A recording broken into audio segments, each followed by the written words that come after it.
W.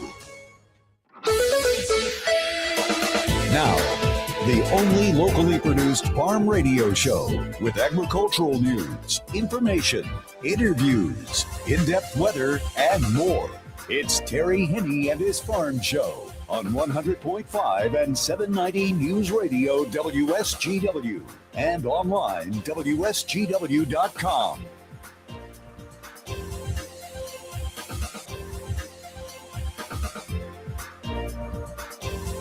A mostly cloudy and damp good morning to you.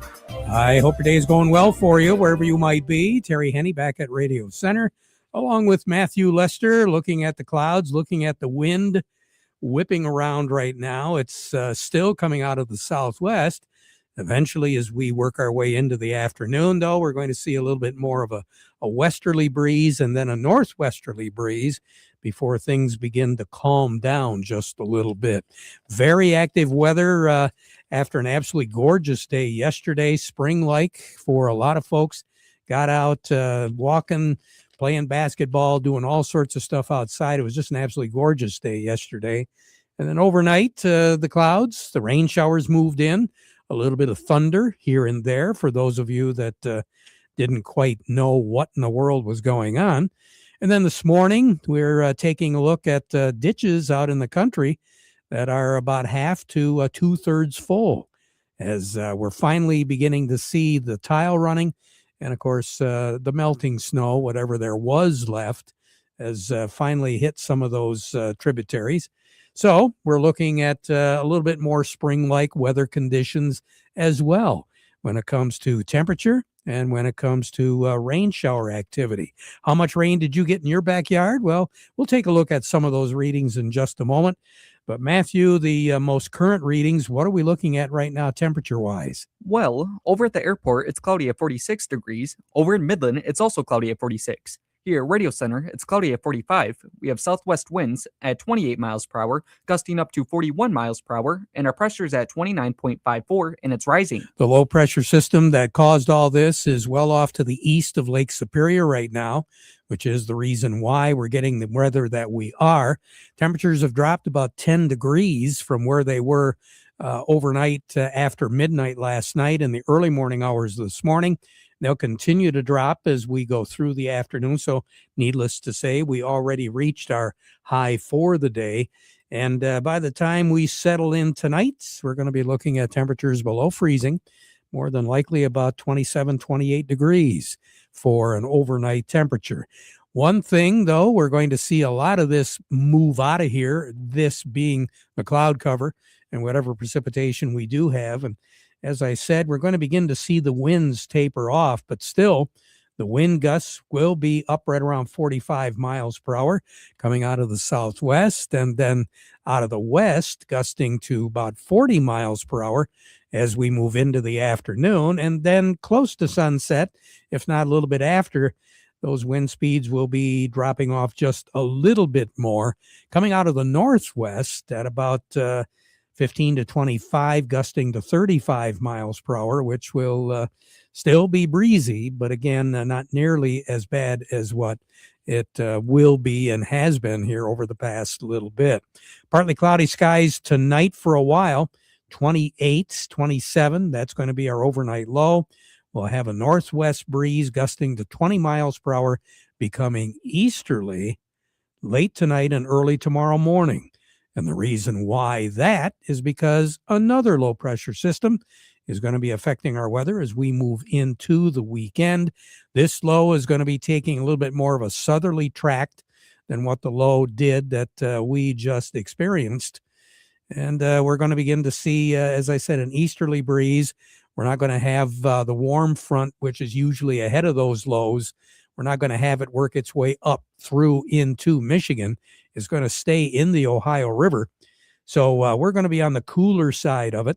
That's why we're looking for a high temperature of about 33 tomorrow with plenty of clouds.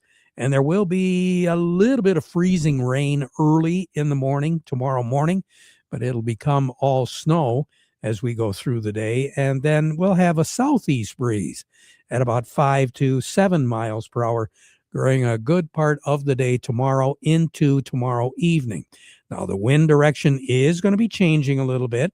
It'll be coming out of the west tomorrow night, still about 10, 12 miles per hour, but that chance of snow will be still around. So by the time we roll into early Sunday morning, we should see a snow cover. The interesting thing is going to be just how much snow does stay, simply because the ground has really warmed up, and a lot of that water has totally saturated the ground going down, because we really didn't have that deep of a frost. So there's a very good chance that whatever snow we do get early enough in the day on Saturday and Saturday night is probably going to melt. But as we move into the day on Sunday, we're only looking for a high temperature of 29, so we're not even going to get any 30 degrees. 29 for a high, 24 for a low on Sunday. Mostly cloudy skies, snow shower activity for a good part of the morning hours and into the afternoon hours on Sunday. Clearing a little bit later on in the day on Sunday into Sunday night. And that's why we'll have that temperature of about 24, but that's still running above normal. We should be at 17. So we're going to be a good 7 degrees warmer even when it cools down overnight. We'll be pretty close to average during the day on Sunday. Average is 30 in the afternoon, along with that 17 at night. Clouds will be moving in late Sunday night. Clouds, sun on Monday. Going to be kind of a mixed day, uneventful for all intents and purposes. 35 for a high. And then mostly cloudy on Monday night. Will only drop down to the freezing mark, 32 on Monday night. Then on Tuesday, we're going to warm up a little bit more. 40 for a high. Afternoon, chances of precipitation will be increasing the later in the afternoon we get.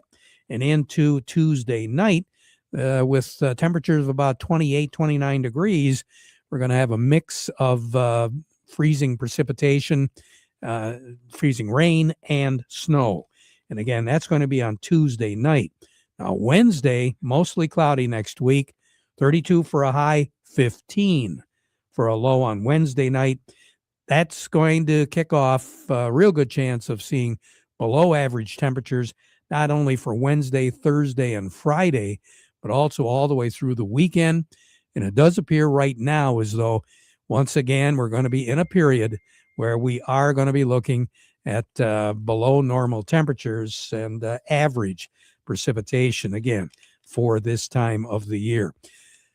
Up until this morning, our record was 54. That was set in 1939. As I said, we were a good 2 to 3 degrees warmer than that. So we broke a record today. No record as far as a low temperature goes, 11 below zero. And that was set back in 1977. For those of you who saw the rainbow this morning, you saw something that is extremely unusual for the month of January. We just don't see that. In many places, don't see rainbows much at all. But to have a rainbow this morning at about 8:30 to 9 o'clock was quite a treat, and it was very brilliant as far as rainbows go. And as I indicated before, we had some rumbles of thunder overnight last night. So today was so far a very unusual day, and it looks as though it'll go down in the record books as the warmest ever January the 9th on record. Incidentally, the warmest ever January the 9th was 1939. 54 was our high, 34 was our low. We're just going to have to see how the low temperature goes tonight before midnight to see if we actually wind up having a warmer January the 9th all the way around than what we saw in 1939. The coldest ever, 1977. Yeah, our record low was 11 below zero. Our high temperature was only 11. And the most snow that we've ever picked up on a January 9th, a little bit better than 9 inches of snow. That was set back in 1997. We alluded to it as far as the what's going to happen over the next 14 days or so temperature-wise. We are going to be looking at, on average, below normal temperatures, kicking off about midweek next week and running all the way through at least the 22nd of the month, average as far as the moisture goes.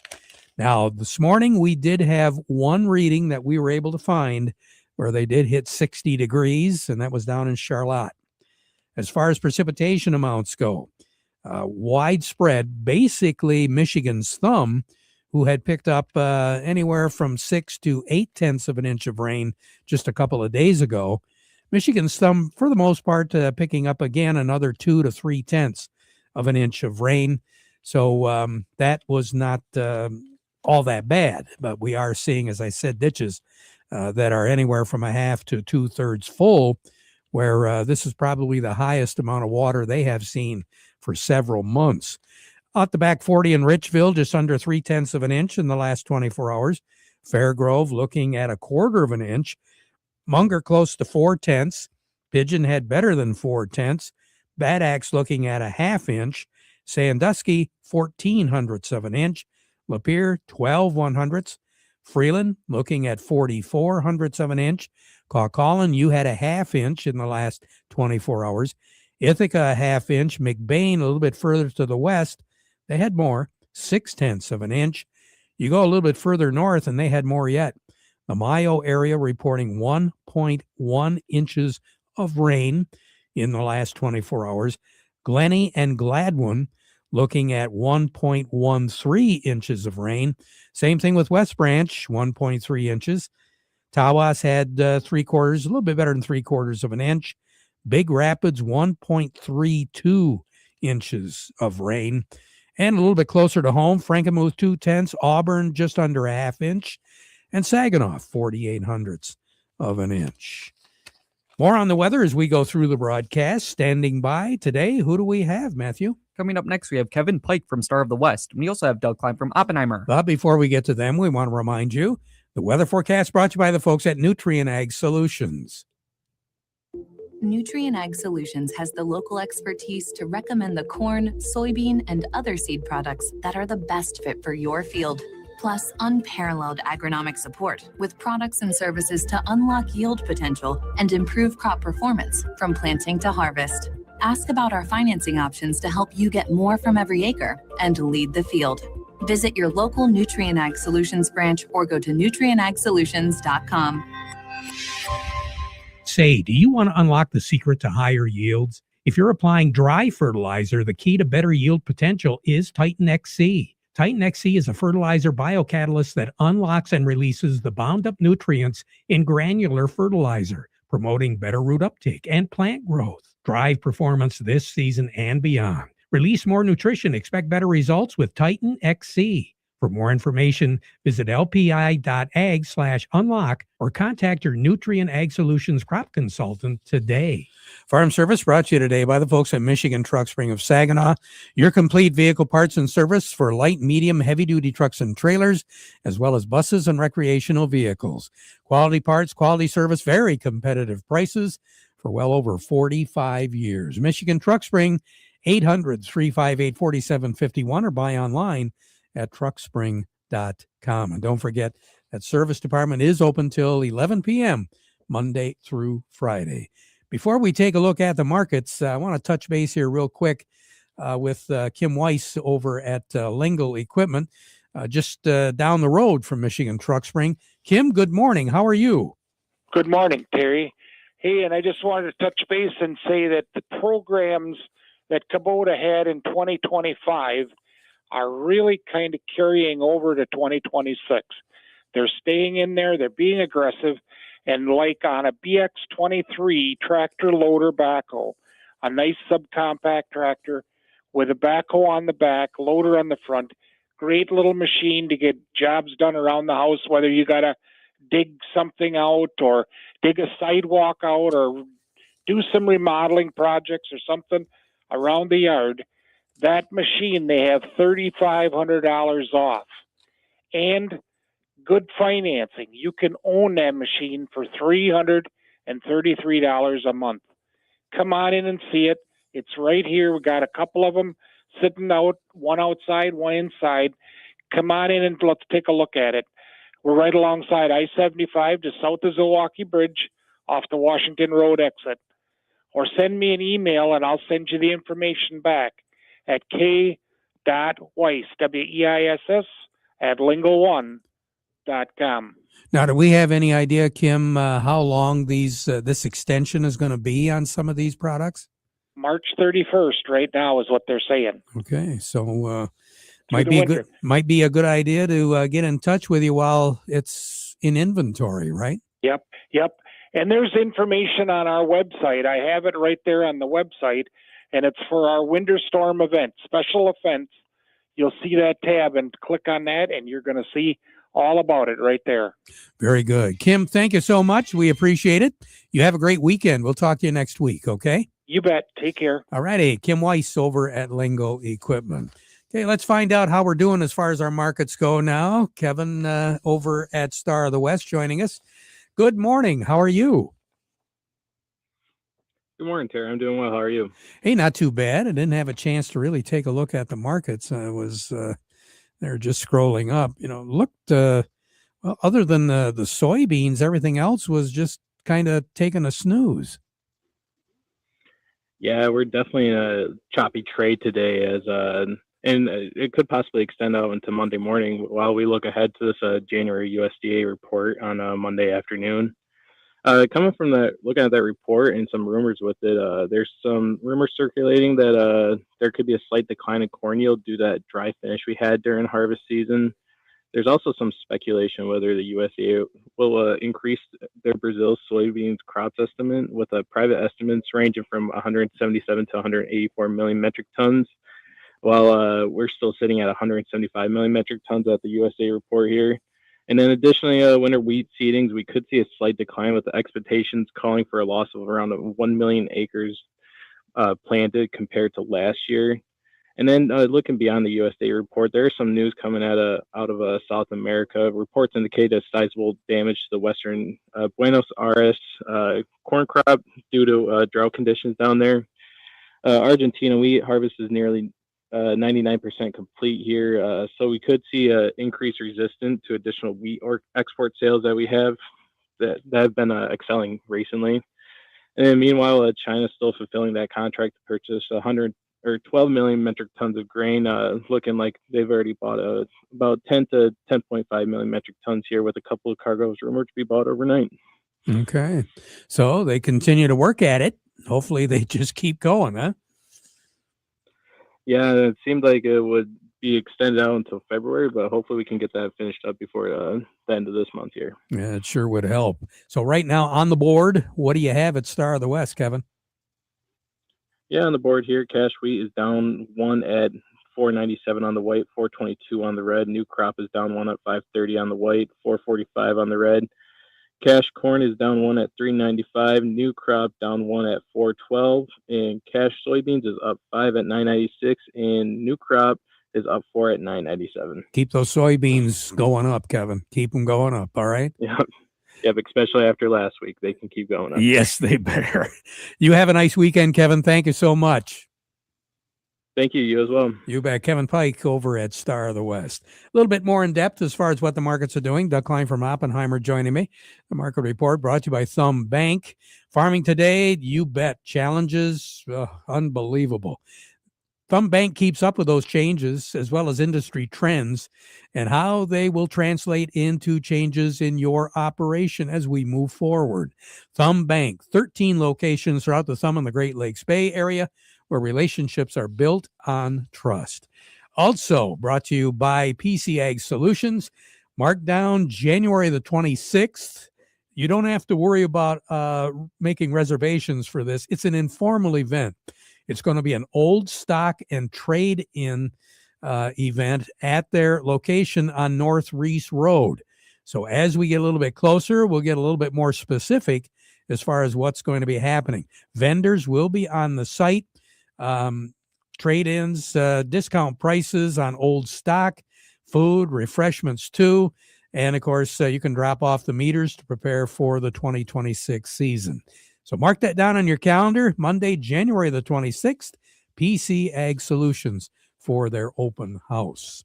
We say good morning to Doug Klein over at Oppenheimer. And Doug, wrapping things up for the first week of 2026. How are we looking? Happy Friday. Tell me. Well, stock market's up another 0.5% today. Should end up a positive for the week. So that's good. No new highs on the market, so to speak. Some new highs in the individual stocks, of course. General Motors took a $7 billion hit, and I'm guessing it was related to electric cars. But $7 billion here, $7 billion there. It's just money, just paper, as they say. Crude oil is getting punched up pretty good, $1.70 higher. Precious metals, they're hotter today too. No new highs, but I think the speculators are into that, and they flip major money one way then the other, and kind of make a living on that. So here's your numbers. The March corn, 446, unchanged. The September corn, 453 1/4, down 0.5 penny. The soybeans, 1066, up 4 3/4. September soybeans, 1072 1/2, up 4. The March wheat, 517 3/4, down 1/4 penny. And the September wheat, 554 1/4, down 0.5 penny. Sugar setting at $14.95, down 2 cents. Crude oil is $59.36, up $1.72. Heating oil, $216.38, up 4.4 cents.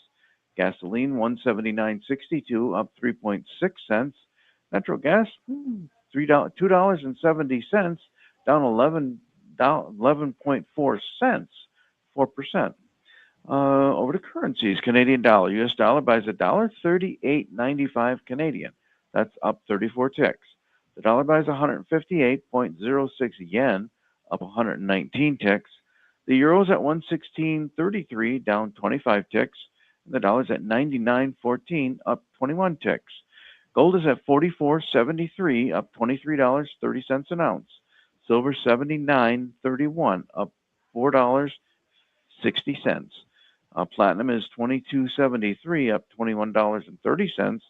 Copper's at 574.65, unchanged. Not participating. On the sideline. I don't blame them one bit. I know it, right? Yeah, you have a nice week. Oh, Thanks. I did see quite a jump in gas prices. Oh, nice. Yeah. Word got out, huh? The word got out. Oh, boy. Can't hold back forever, I guess. Doug, take care. Have a nice one, okay? Yep. Doug Klein over at Oppenheimer. Farm Service brought to you today by the folks at Freeland Bean and Grain. They are your Dairyland seed headquarters, and of course, a great resource when it comes to information, questions for the upcoming planting season. And before you know it, hopefully we'll be there. Vic Huffer and his staff, they're ready to take care of whatever you need to have done. All you got to do is just give them a call. Remember, serving you is their business. And they've been doing it since 1983, Freeland Bean and Grain. A lot of conversation as far as the $12 billion that's going to be earmarked to agriculture. And as we discussed yesterday, the sugar beet growers, the dry bean growers, potato folks, the pickles, all of this, they're supposedly a part of $1 billion of that $12 billion. What's going to happen with all of that? Well, a couple of weeks ago, we had a chance to talk to some folks about this whole scenario and what the timing is going to be as far as when we're going to find out how much money and who's going to get it. By the end of this month, so just in the next couple of weeks, every farmer that is able to apply for it will know exactly what that number looks like. And they kept that promise just ahead of their deadline, announcing those details via a press release sent around 3:30 p.m. Eastern Time on New Year's Eve. As part of the package, eligible corn growers will receive $44.36 per acre. Soybean growers will receive $30.88 per acre. And wheat growers will receive $39.35 per acre. American Farm Bureau President Zippy Duvall. These payments will help farm families cover critical operating costs, keep equipment running, secure financing for next season, and provide some certainty during uncertain times. Duvall says farmers are appreciative, but there is still more work to be done. They're suffering from several years of operating in the red. And many fruit, vegetable, tree nut, and nursery growers are facing the same increase in costs and instability in the marketplace, but they are receiving less than 10% of the bridge support. Of the $12 billion, $11 billion will go to row crop producers, while the remaining $1 billion will go to specialty crop producers. In the initial announcement, Rollins explained why releasing these numbers before the end of 2025 was so important. As you are going to your lender, as you are working to ensure and understanding what you can plant for next year, you will have that number in hand. And it seems President Trump has received the message from farmers that they truly want trade, not aid.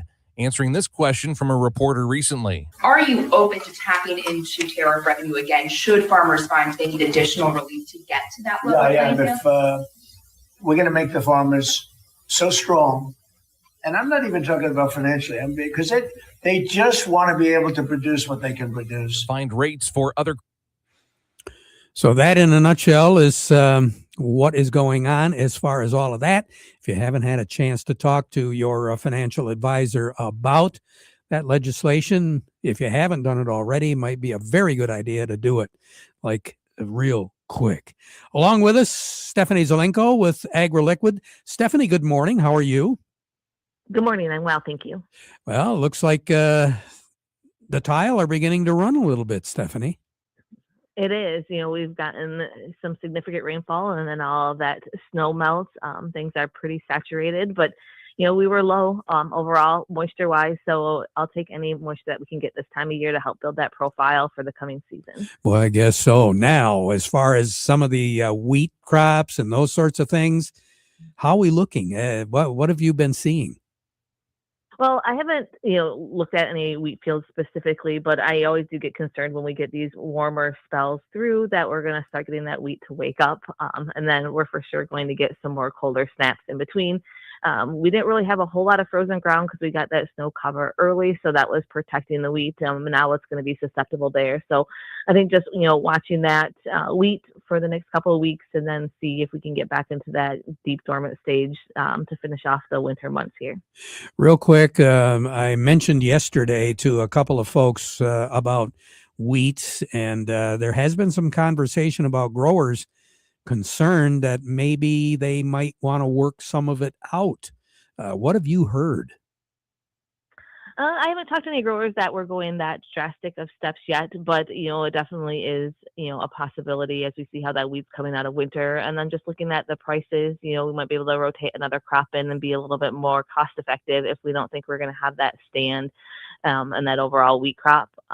So I haven't heard any guys specifically thinking that they're going to take that route yet, but I can see when we get some of these weather spells that is a strong possibility. Yeah, it is. Obviously, okay, so what else are you going to put in that's going to make you money? Right, absolutely, and that's kind of where we're at now. We've already invested some in that wheat. If we put fertilizer down, hopefully that can feed whatever crop you replace, but we do have that seed cost that we've already, in time and equipment cost, to put it in. So those are things that you need to weigh out if you're thinking about working that under and starting over. Stephanie, you have a great day today. We'll talk to you next week, okay? Sounds good. Thank you. You bet. Back at 12:30 with an update. Now we conclude our program with the playing of our national anthem, brought to you by Euclid Avenue Coin in Bay City.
Broadcasting from the Stormmaster Exterior Studios, WSGW, Saginaw, Bay City, Midland, WSGW FM, Carlton. This is CBS News on the Hour, sponsored by Pfizer. I'm Steve Kathan. Makeshift barricades have been removed at the scene in Minneapolis near where an